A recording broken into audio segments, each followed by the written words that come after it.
जमशेदपुर के Mango old Purulia road यीशु भवन के पास सुवर्णरखा नदी के किनारे मंगलवार को नवजात शिशु मिला। स्थानीय महिला मार्था बोद्रा नवजात को गोद में लेकर घर चली गई। सूचना मिलने पर आजादनगर थाना की पुलिस पहुंची।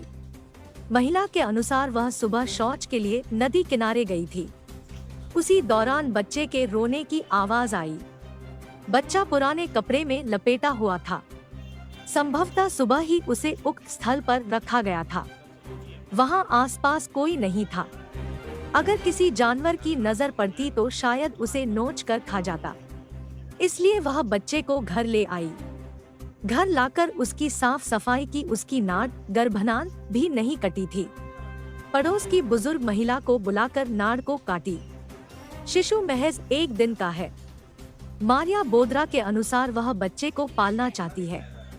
उस एक बेटा है जो 8 वर्ष का है। पुलिस ने मार्था बोद्रा से बच्चे के बाबत पूछताछ की। पुलिस के अनुसार बच्चे को महिला के पास देखभाल के लिए छोड़ दिया गया है।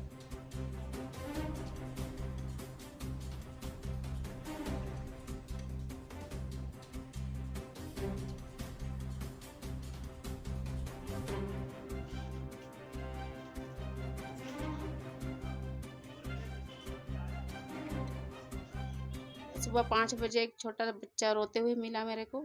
जब मैं मैदान गई थी तो उठा के लेके आई और उसको एक दाई बूढ़ी को बुला के नाभि मुभी कटवाई, नहलाने बोले उसको। उसके बाद बच्चा को हम रख लिए।